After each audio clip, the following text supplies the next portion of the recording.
Sometimes the heaviest thing in a room is not the table, or the silence, or the question that was just asked.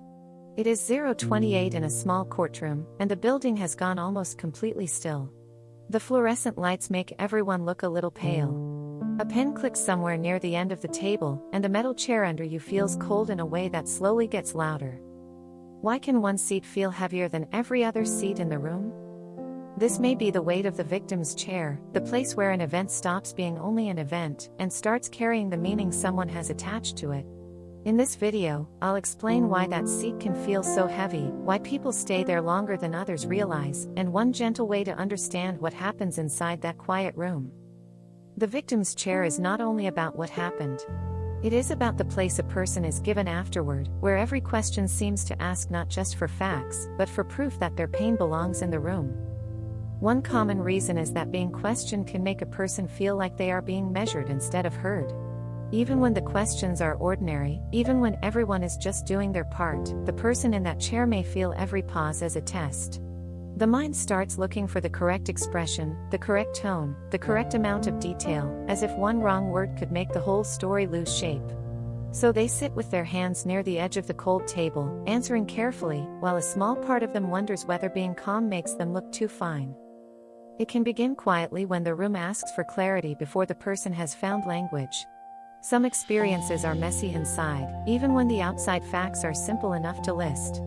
The person may know the date, the place, the sequence, the names, but still feel a gap between what can be said and what it felt like to live through it. So when someone asks, "What happened next?" they may answer correctly, while another part of them stays behind in the moment where everything first became real. One thing that often sits underneath is the fear that the event has started to define them.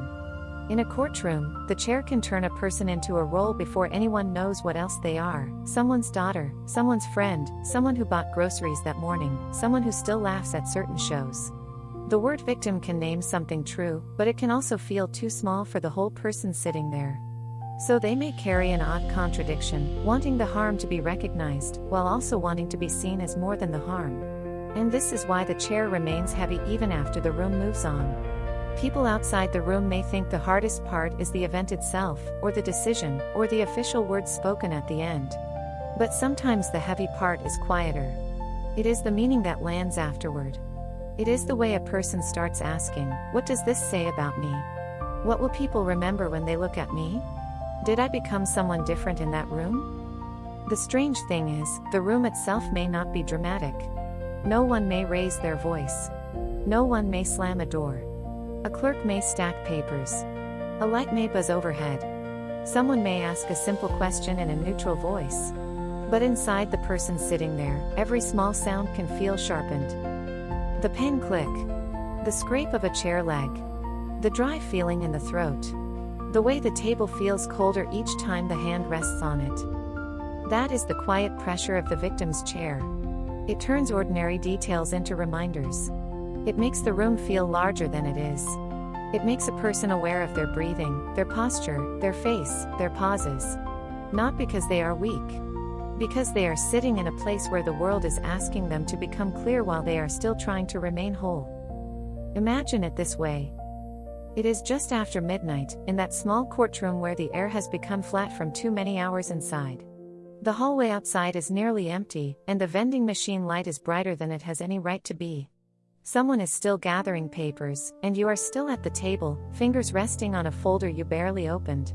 Nothing is happening anymore, not really, but your mind has drifted away from the task in front of you and into the sentence you answered 20 minutes ago. You remember the question. You remember the way everyone looked down at their notes after you answered. You remember the chair pressing into the back of your legs, as if it was quietly asking you to stay. There is no big scene, no collapse, no movie version of pain. Just a person sitting very still, trying to understand why the truth feels heavier after it has finally been spoken. If you've been there, you're not strange. You might know someone who lives like this. The heaviness is not always in the facts alone. Sometimes it is in the meaning that forms around them, once the room becomes quiet enough to hear yourself think. This can be hard to explain to someone who only sees the outside. They may see a person answer questions, sign a paper, walk out of the building, and continue the day. They may think the heavy part is over because the official part is over, But the mind does not always leave when the body leaves. A person can step into the parking lot, feel the night air, hear their shoes on the pavement, and still feel like part of them is sitting in that metal chair. That is why some people seem distant afterward. Not cold. Not dramatic. Just pulled inward. They may keep doing the next task because life still asks for movement. There may be emails waiting, dinner to pick up, someone asking how it went. And because the world keeps going, they may also keep going. But inside, a quieter process is happening. The event is being sorted. The meaning is being tested. The person is trying to figure out where to place what happened without letting it become the whole room inside them. A small, gentler way to meet this feeling is to separate the event from the meaning for a moment. The event may sound like, I sat in that room. I answered those questions. I heard those words. The meaning may sound like, people see me differently now, or I did not explain it well enough, or this chair is who I am. When those two get tangled, the weight grows. When they are placed side by side, even briefly, there can be a little more air between them. Another quiet thing that may help is noticing the object that held the moment, without letting it hold the whole story. The chair was cold. The table was hard. The light was harsh. The pen click was irritating. Those details are real, and they belong to the room. But they are not the whole person. They are pieces of a scene, not a sentence about a life. Sometimes naming the room in plain words lets the body understand, that was a place I sat, not the place I live forever. And there is something else here that often gets missed. The victim's chair can be heavy because it asks a person to be both present and separate at the same time. Present enough to answer. Separate enough not to disappear into what is being discussed. That is a lot for one body to carry in a small room. So if that seat still feels heavy long after the building has gone quiet, it may not mean anything is wrong with you. It may mean the room gave shape to something that had been floating without a place to land.